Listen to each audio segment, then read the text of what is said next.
কিন্তু ওর যে ক্ষুধাটার জন্য ও মানে খাবার যে খাবে না এটা বলতে পারে নাই, ও খাওয়া শুরু করে দিছে। ছোট মানুষ তো বোঝে না। মানে আমি এটা দেখে যথেষ্ট আশ্চর্য হয়েছি। আমি রায়হানের মতো একটা প্রতিভা, তাকে আমি প্রথম মানে চ্যানেল খুলে সেখানে আমি 1 মিলিয়ন ভিউ এক মাসে বানাতে পারি না। একটা মোবাইল নাম্বার আমরা এই দিয়ে দিচ্ছি, যদি কেউ আয়েশাকে সরাসরি সাহায্য করতে চান, আয়েশার মায়ের নাম্বার, আপনারা সরাসরি বিকাশে আয়েশার মাকে আয়েশাকে সহযোগিতা করতে পারবেন। কি দিয়ে ইফতার করছিল? শরবত আর কি? আর আমি ভাত খেয়েছি। ভাত দিয়ে ইফতার করছে। আচ্ছা, আমি কালকে ইফতার করার সময় আমার ছোট ভাইকে বলতেছিলাম, মেহমান ছিল আমাদের সাথে, যে বহু মানুষ শুধু পানি দিয়ে ইফতার করে। আয়েশা আমার কাছে 3-4 বার আসছে, এই বোরকাটাই পরে আসছে। এই দেখেন, এই বোরকাটা পুরান হতে হতে আয়েশার মানে কেমন হয়েছে।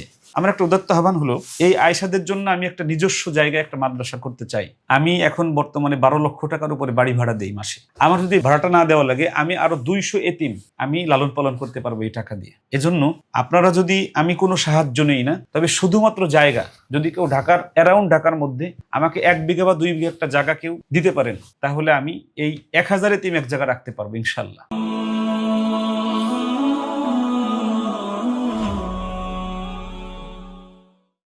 আমি এতিম হয়ে কাঁদি না কেন তোমরা বলতে পারো, এতিম হয়ে কাঁদি না কেন তোমরা বলতে পারো।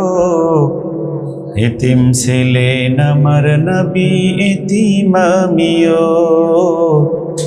এতিম ছিলেন আমার নবী, এতিম আমিও। আসসালামু আলাইকুম ওয়া রাহমাতুল্লাহি ওয়া বারাকাতুহু। আর রায়হান ইন্টারন্যাশনাল মাদ্রাসা, ঢাকা, এটা শুরু থেকেই আমরা কাজ করে আসছি সমাজের ওই সকল শিশুদেরকে নিয়ে যারা শিশুকালে বাবাকে হারিয়ে এতিম হয়। এরকম বাচ্চাদের নিয়ে কাজ করি আমি, আব্দুল কাইয়ুম মোল্লা। আমার সাথে কারি আবু রায়হান আমার ছাত্র আমার সাথে থাকে, আপনারা সবাই দেখেছেন। তো আলহামদুলিল্লাহ, এই ধারাবাহিকতায় আর রায়হান ইন্টারন্যাশনাল মাদ্রাসা এখন 230 জনের উপরে এতিম এখন লেখাপড়া করে, যাদের লেখাপড়ার খরচ সম্পূর্ণটাই আমি নিজে করে থাকি। কোনো ধরনের কোনো জাকাতের টাকা কোনোভাবেই এই এতিমদের জন্য আমি গ্রহণ করি না। এবং 7 জন নবমুসলিম আছে যাদের থাকা, খাওয়া, চিকিৎসা, কাপড় চাপড় সবকিছু, বিবাহ শাদী আমি বা রায়হান পরিবার করে থাকে।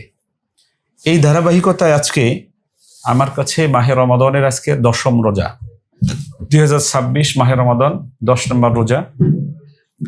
আমার কাছে একজন বালিকা এসেছে, বয়স তার 6 বছর। এই 6 বছরের মেয়েটি আজ থেকে 4 বছর আগে তার বাবাকে হারিয়ে সে এতিম হয়। তার মা হয় বিধবা। এই বিধবা মা এই বাচ্চাটাকে নিয়ে সংগ্রামী জীবন শুরু করেছে। সে বিয়ে বসে নাই, এডুকেটেড পারসন একজন মা। সে মানুষের বাসায় কাজ করে সন্তানকে এমন একটা জায়গায় আনছে যেটা দেখে আমার ভালো লেগেছে। এই ভালো লাগার জায়গা থেকে আয়েশাকে সম্পূর্ণ ফ্রিতে লেখাপড়া করানোর সুব্যবস্থা আমি করব। এজন্য আজকে বসেছি। আপনারা একটু দেখেন শুধু এই আয়েশার প্রতিভা, 10 সেকেন্ডের একটা ঝলক দেখেন। আশা করি এটা আপনাদের ভালো লাগবে ইনশাল্লাহ।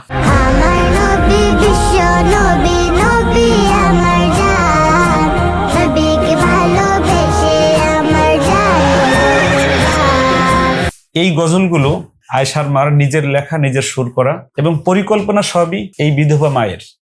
সে চায় তার এই আয়েশা একজন বিশ্বজয়ী হাফেজা হবে। তার এই যুদ্ধে সে সাহায্যের কোনো মানুষ আজ পর্যন্ত পায় নাই।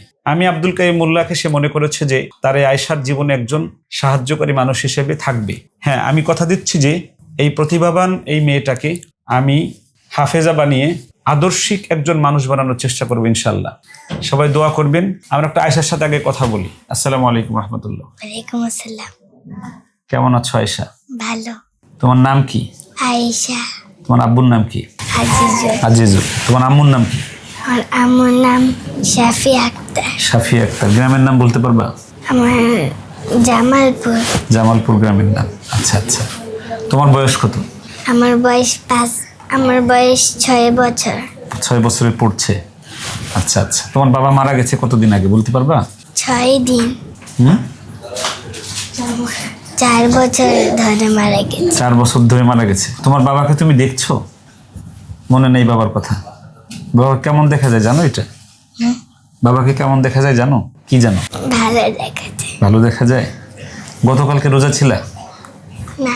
আমি তোমাকে গতকাল রাত্রে মনে হয় কথা বলেছিলাম আমার সঙ্গে, জিজ্ঞেস করছিলাম ইফতার করেছো? তোমার মা ইফতার করেছে, কি বলছিলা?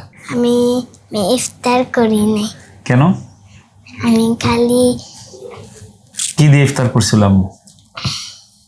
হুম, কি দিয়ে ইফতার করছিল? শরবত, শরবত। আর কি?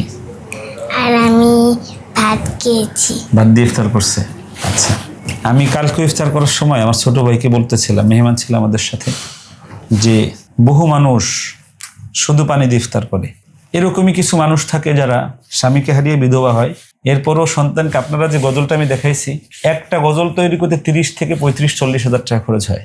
এই টাকা এই বিধবা মা মানুষের বাসায় কাজ করে করে এই টাকাটা জোগাড় করে তার এই সন্তানকে একটা উঁচু জায়গায় সে দেখতে চায়, যেটা আপনারা ভিডিওর মধ্যে, তার গজলের মধ্যে আপনারা দেখেছেন। আয়েশাকে আমার ভালো লাগছে কেন? এত ক্ষুধার মধ্যে, এত কষ্টের মাঝে, আপনারা দেখেন, আমি দেখাই একটা জিনিস। আয়েশা আমার কাছে 3-4 বার আসছে, এই বোরকাটাই পরে আসছে। এই দেখেন, এই বোরকাটা পুরান হতে হতে আয়েশার মানে কেমন হয়েছে। এত দারিদ্রতার মধ্যে, এতটা কষ্টের মধ্যে আয়েশা তার মাকে, আমি আশ্চর্য হয়েছি, একটা নতুন ইউটিউব চ্যানেল খুলে সেই ইউটিউব চ্যানেলে 1 মাসে একটা গজল 1 মিলিয়ন ভিউ হয়েছে, প্রথম গজলটা। এটা এই বাচ্চার এই গজলটা কত সুন্দর হওয়ার পরে মানুষ এভাবে ধরেছে। মায়ের মতো আমাকে কেউ ভালোবাসে না। মানে আমি এটা দেখে যথেষ্ট আশ্চর্য হয়েছি। আমি রায়হানের মতো একটা প্রতিভা, তাকে আমি প্রথম মানে চ্যানেল খুলে সেখানে আমি 1 মিলিয়ন ভিউ এক মাসে বানাতে পারি নাই, আমরা হয় না এটা। এই মেয়েকে পৃথিবীর কেউ চিনে না, জানে না। এই অপরিচিত একটা মানুষ, একটা গজল 1 মাসে 1 মিলিয়ন ভিউ হয়েছে। এটা আমার মাথায় ধরছে যে আল্লাহ রাব্বুল আলামিন তার উপরে আল্লাহর রহমত আছে, এবং তার গায়কী, তার এই অ্যাটিটিউড, এটা অসাধারণ, যেটা আপনারা দেখলে বুঝবেন ইনশাআল্লাহ। আমার নবী বিশ্ব নবী, নবী আমার জান, নবীকে ভালোবেসে আমার জান। আমি একটু আয়েশার মার সাথে একটু কথা বলে আসি। আসসালামু আলাইকুম। ওয়ালাইকুম আসসালাম ওয়া রাহমাতুল্লাহ। কেমন আছেন? আলহামদুলিল্লাহ, আল্লাহ নাম কি যেমন। আপনার? আমার নাম শাফিয়া। গ্রামের বাড়ি কোথায়? গ্রাম দেশ জামালপুর। জামালপুর। গ্রামের নাম বলেন। গ্রাম বেনোয়ারচর, থানা ইসলামপুর, জেলা জামালপুর। আচ্ছা, আপনি কি পাস? ইন্টার পর্যন্ত। ইন্টার পর্যন্ত। বিয়ে হয়েছিল কত সালে? 13 সাল। 2013 সাল। জি। তার মানে হলো তখন আপনার বয়স ছিল কত?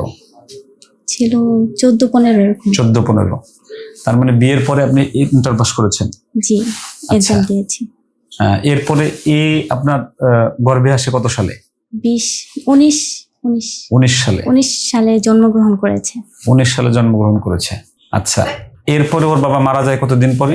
ওর বাবা মারা গিয়েছে হচ্ছে প্রায় 4 বছর হচ্ছে। আচ্ছা, ওর বাবা মারা গেল কত সালে? 2 বছর পরেই মারা গেছে আয়েশা জন্মের। ও পেটে জন্ম হওয়ার 2 বছর পরে, মানে জি, জি। 21 সালে শেষে মারা গেছে। জি জি আচ্ছা, তারপর থেকে কি আপনি একা? জি আয়েশাকে মানুষ করার জন্য একা এরকম? জি। হুজুর, এমনও দিন আছে যে আমার মেয়েটাকে আমি খাবার দিতে পারি না, আয়েশা না খেয়ে থাকে, না খেয়ে ঘুমিয়ে যায়। সেদিন হচ্ছে আপনার অফিসে আমি যখন আসছি, আয়েশা খালি পেটে আসছিল। আয়েশা ওর মানুষ খাবার দেখলে খেতে চায়, কিন্তু ওর যে ক্ষুধাটার জন্য ও খাবার ও যে খাবে না এটা বলতে পারে নাই, ও খাওয়া শুরু করে দিছে। ছোট মানুষ তো বোঝে না, তো অনেক দিন ও না খেয়েও ঘুমাই যায়। এখন কি করেন আপনি তাহলে? এখন হচ্ছে একটা বাসায় থাকি কোনো রকম, ওখানে থেকে হচ্ছে আয়েশাকে পড়াশোনার চিন্তা একটা ভাবনা বাসায় করতেছি। থাকেন মানে কি বাসায় কাজ করেন এরকম? হ্যাঁ, হালকা পাতলা কাজ করে দিই। আচ্ছা আচ্ছা। আমি বলছি হলো যে এই যে আয়েশার একটা গজল 30,000-40,000 টাকা খরচ করে বের করেছেন, জি। এই স্বপ্নটা বা আপনি গজল নিজে লেখেন, এটা কিভাবে কি? আমার ভিতরে ছোট থেকেই হচ্ছে, আমি যখন ছোট থেকে পড়াশোনা করতাম, আমি ফার্স্ট হতাম আলহামদুলিল্লাহ গজল প্রতিযোগিতায়। তো আমি কখনো অনলাইনে আসার চেষ্টা করি নাই, কিন্তু এখন আমি দেখছি যে মানুষ যদি পরিচিত না থাকে তাহলে মানে মানুষ সাহায্যও করে না। তো এটাই আমার ভিতরে একটা কষ্ট ছিল যে আমার মেয়েটাকে আমি কিভাবে ভালো একটা হাফিজা কিভাবে বানাইতে পারবো। তো সেই ক্ষেত্রে হচ্ছে আমি গজল লেখা শুরু করি। তো আচ্ছা। লেখার পরে আমার আয়েশার মায়ের গজলটা মিলিয়ন পার হয় আলহামদুলিল্লাহ। তারপরে হচ্ছে নবীকে নিয়ে একটা চিন্তা ভাবনা যে আমার নবীকে তো আমি অনেক ভালোবাসি। তো নবীকে ভালোবাসার ক্ষেত্রে আমি একটা গজল লিখতে পারি আলহামদুলিল্লাহ। ভিতর থেকে একটা চিন্তাধারা আসে যে আমার রাসূলকে নিয়ে। এই শুরু কি আপনি করেন? জি। এরপরে এই যে টাকা লাগে এই গজল বের করতে, এগুলো কোথায় পেয়েছেন? তো যেই নবীকে নিয়ে যেই গজলটা, নবীকে ভালোবেসে আমার জান করব কোরবান, সেই গজলটার পিছনে আব্দুর রহমান সাইফি ভাইয়া ডিরেক্টর, বাংলাদেশের সবাই ওনাকে চিনে, উনি হেল্প করেছেন। উনি হচ্ছে ভিডিওর ক্ষেত্রে কোনো টাকা নেননি। আচ্ছা আচ্ছা। তো এই সহযোগিতা ওনার কাছে পেয়েছি আলহামদুলিল্লাহ, আল্লাহ ওনাকে ভালো রাখুন। তো কক্সবাজারে যে গিয়েছি সেই টাকাটা হচ্ছে কষ্ট করে অনেক জোগাড় কত টাকা করেছি। লাগছিল? প্রায় 10-এর উপরে এরকম লেগেছিল, আরো আচ্ছা, বেশি আচ্ছা। লাগছে। তারপর ড্রেস। এখন আমার কাছে কেন আসছেন? হুজুর মানে ওকে ভালো মানের একজন হাফিজা বানানোর জন্য আপনার কাছে এসেছি। ভালো মানের হাফেজা বানাবেন, আমার কাছে কেন আসলেন? আরো তো মাদ্রাসা অনেক আছে। তো মা হিসেবে অনেক কষ্ট লাগে, আমি খাবার দিতে পারি না। আজকের থেকে আর খাবারে কোনো কষ্ট হবে না ইনশাল্লাহ। আর রায়হান পরিবারের একজন সদস্য আয়েশা, এবং আয়েশার যত প্রতিভা আছে, আর রায়হান পরিবার অর্থাৎ আমি যতদিন বেঁচে আছি আমি চেষ্টা করব আয়েশার দায়িত্ব পালন করার। আমি ওপেনলি একদম প্রকাশ্যে আপনাদেরকে বলছি, আপনার পাশে যদি এরকম কোনো আয়েশা থাকে যে আয়েশার পিতা নেই মাতা নেই, দুজন মারা গেছে, শুধু আমাকে একটা ফোন দেবেন। শর্ত হলো ওই বাচ্চার পিতামাতা মারা গেছে এটার বৈধ প্রুফ থাকতে হবে, যে পিতামাতা দুজন মারা গেছে। শুধু বৈধ প্রুফ থাকলে আমরা একদম নিঃশর্তভাবে ওই বাচ্চাকে আমি ফ্রিতে বাংলাদেশের যত পড়ালেখা আছে সব করাবো ইনশাআল্লাহ। ছেলে হোক বা মেয়ে হোক, বয়স 15-র নিচে, 15-এর উপরে না, বয়স 15-র নিচে, বাংলাদেশের যেখানে থাকুক আমি এবং রায়হান আমরা যে নিয়ে আসবো। আমি আমার জীবনকে উৎসর্গ করেছি এই সকল বাবা ছাড়া সন্তানদের জন্য। উদ্দেশ্য একটাই, যে আমি রাসূলুল্লাহ বলেছেন যে যারা এতিমদেরকে ভালোবাসবে, এতিমদেরকে সাহায্য করবে, এতিমদেরকে পড়াবে, কঠিন কিয়ামতের দিবসে তার সাথে আর আমার সাথে জান্নাতের মধ্যে এই এতটুকু জায়গা পার্থক্য থাকবে। এই দুই নগের যেরকম পাশাপাশি, এরকম আমার পাশাপাশি জান্নাতে থাকবে। আমি রাসূলুল্লাহর সাথে পাশাপাশি জান্নাতে থাকতে চাই। আপনারা যারা এরকম রাসূলের সাথে পাশাপাশি জান্নাতে থাকতে চান, আপনার গ্রামের, আপনার পাশের গ্রামের, আপনার এলাকার যে এতিমখানা মাদ্রাসাটা আছে, ওই এতিমখানায় একটা ছাত্রকে, এতিম ছাত্রকে আপনার নিজ দায়িত্বে হাফেজ বানান, আলেম বানান। ইনশাআল্লাহ আমি লিখে দিতে পারি যে এই হাফেজ আলেম বানানোর কারণে আল্লাহ রাব্বুল আলামিন আপনাকে জান্নাতুল ফেরদাউস দান করবেন। একটা মোবাইল নাম্বার আমরা এই দিয়ে দিচ্ছি, যদি কেউ আয়েশাকে সরাসরি সাহায্য করতে চান, আয়েশার মায়ের নাম্বার, আপনারা সরাসরি বিকাশে আয়েশার মাকে, আয়েশাকে সহযোগিতা করতে পারবেন। আমার একটা উদাত্ত আহ্বান হলো, এই আয়েশাদের জন্য আমি একটা নিজস্ব জায়গায় একটা মাদ্রাসা করতে চাই। আমি এখন বর্তমানে 12 লক্ষ টাকার উপরে বাড়ি ভাড়া দেই মাসে। আমার যদি ভাড়াটা না দেওয়া লাগে, আমি আরো 200 এতিম আমি লালন পালন করতে পারবো এই টাকা দিয়ে। এজন্য আপনারা যদি, আমি কোনো সাহায্য নেই না, তবে শুধুমাত্র জায়গা, যদি কেউ ঢাকার অ্যারাউন্ড ঢাকার মধ্যে আমাকে 1 বিঘা বা 2 বিঘা একটা জায়গা কেউ দিতে পারেন, তাহলে আমি এই 1000 এতিম এক জায়গা রাখতে পারবো ইনশাল্লাহ। আমাকে কারো কোনো সাহায্য করতে হবে না।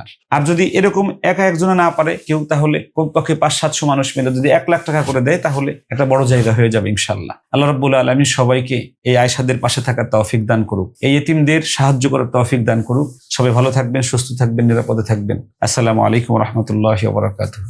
আর রায়হান ইন্টারন্যাশনাল মাদ্রাসা একটি আন্তর্জাতিক কোরআনিক শিক্ষা মিশন।